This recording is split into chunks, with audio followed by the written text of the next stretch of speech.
Jude, good morning. Thank you so much for making some time to talk with me. Good morning, sir. How you doing? I'm doing fantastic. Thank you so much. I know that you are a busy guy this week with Warrior Games, so I will go ahead and just jump right in here. First question for you. Can you kind of give us a background about yourself, how you became involved with Warrior Games, and kind of your story of what led you up to this point? Yes, sir. So I originally enlisted in the Navy back in June of 2015. I had a couple injuries here and there. Several of them, kept me I went limb due, got cleared for fit for duty.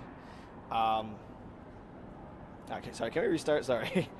Yeah, absolutely. And that's the beauty of this. We're not beaming this live, so you just start and collect your thoughts whenever. So yeah, kind of give us your background of how you came to this point. Okay, so yeah, I originally enlisted in the Navy back in 2015. After my last injury, I had several of them in the Navy. I had a TBI and PTSD, dealt with some of that. After my last injury, I got a call from somebody in the Wounded Warrior program asking if I needed anything, and they were willing to take care of me, help me out with whatever I needed. And they came through a long ways, and it took me actually almost 2 years to really put myself into the real Wounded Warrior program, the adaptive athletics.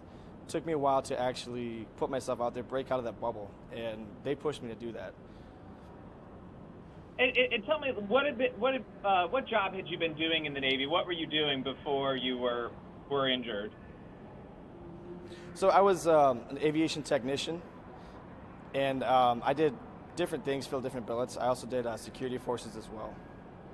Okay, and your connection to Hampton Roads, Norfolk is? So that's where I was last stationed. I was stationed at Naval Station Norfolk, and I got medically retired out of there. And what were you doing at Naval Station Norfolk?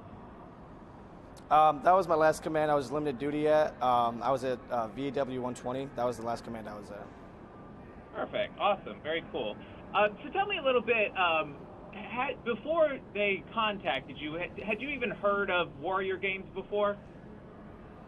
I have not. I only knew of the Wounded Warrior program, and I thought that was just something for people who were severely combat or injured.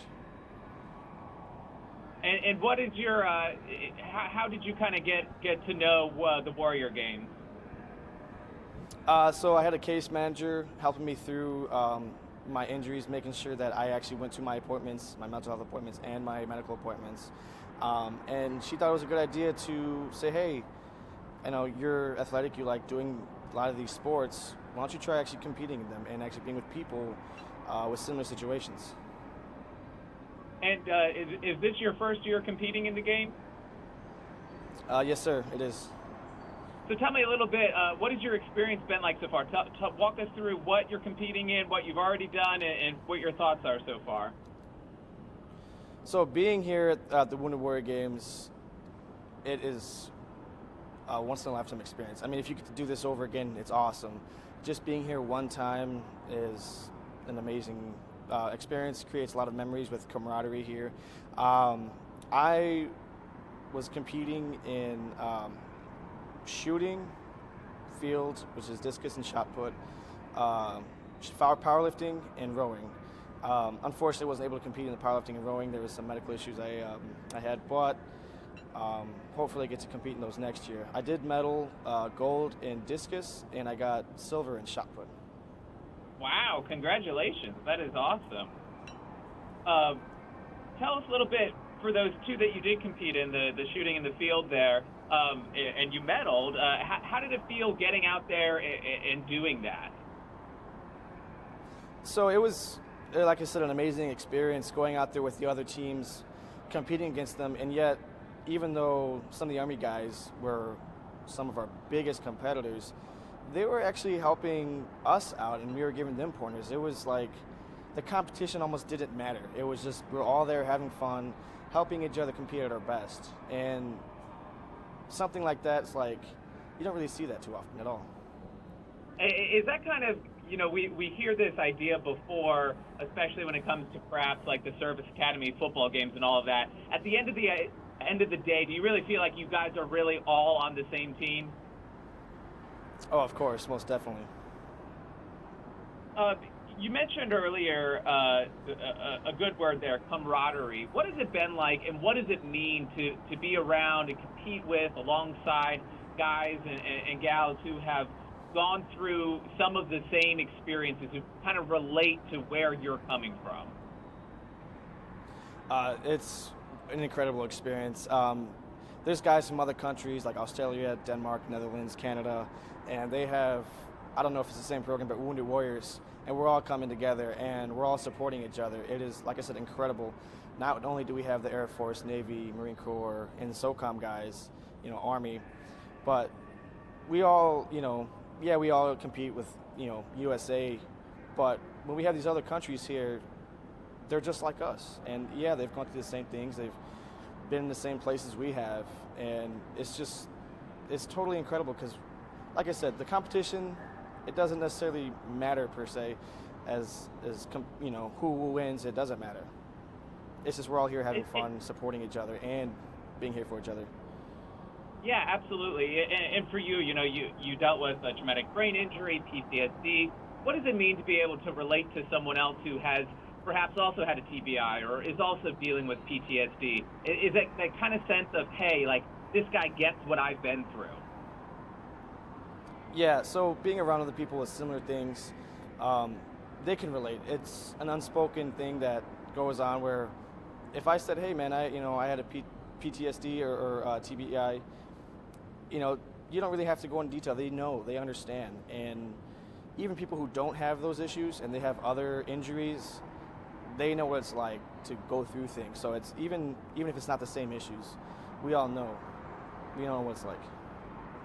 How does competing in something like the Warrior Games help you with your healing process? So competing in the Warrior Games helps me with my process. Just by breaking out of my comfort zone, it gets you like out of the house. Even though right now we're here for the Warrior Games, preparing for this got me out of the house, got me to break out of that comfort zone of, you know, depression, anxiety. It gave me something to do. You know, I went to the gym, found different coaches locally, and they helped me out. It was almost all for this moment, but yet, you know, for further competitions or moments like this. That's really cool. And you mentioned that you're bringing home 2 medals, 1 gold, 1 silver. If you had to sum up in a sentence or two, what has this experience been like for you? In just one sentence, I would say that this is completely incredible. Yeah, that's really cool. And are you mentioned that you're planning to compete next year? Yes, sir. So there's a process to get on the team, but hopefully I'm competitive enough to make that team. If not, I'm going to be here supporting my fellow comrades. Yeah, that's really cool. That's very cool. What haven't I asked you that you think is important to share about the Warrior Games, about your experience, etc.? Honestly, only thing I could think of is if there's anybody out there, even if you're not in the military and you're dealing with things, get out there and do things. Get out there and compete. Even though, yeah, you might not be a wounded warrior. I know civilians still go through things. Civilians still have problems and issues. And no matter who you are, if you have any kind of mental health problems or physical injuries that keep you down, go find something to do. Go get out of the house. Go to the gym. Go find some kind of club. Just get involved with things. It really helps. That's really cool. I have 3 quick housekeeping questions for you. Number 1, can you pronounce your last name for me so I make sure I get that correctly? Yeah, so my last name is pronounced Dziadowicz. A lot of them call me D12. So that's one of the See, I would have not got that right. So Dziadowicz. Yes, sir. Awesome. Okay. Number 2, when did you become medically retired? March of this year, 2019. March. Okay, so not too long. All right, that makes sense. And do you still live in Norfolk right now, or have you moved? I currently live in Norfolk, and I'm moving back to my original hometown. Okay, all right. But for now, I could say you're still a Norfolk guy, so that's what matters. Okay, cool. Yes, sir. All right. Well, I think that covers everything that I had on my end. Thank you so much for your time. I really appreciate it. And I would say good luck, but you've already done the hard part of bringing home the gold and silver, so good job. Yes, sir. Thank you. I appreciate it. Thanks for the opportunity. Thank you so much. I really appreciate it. You have a great day. You as well. Thanks.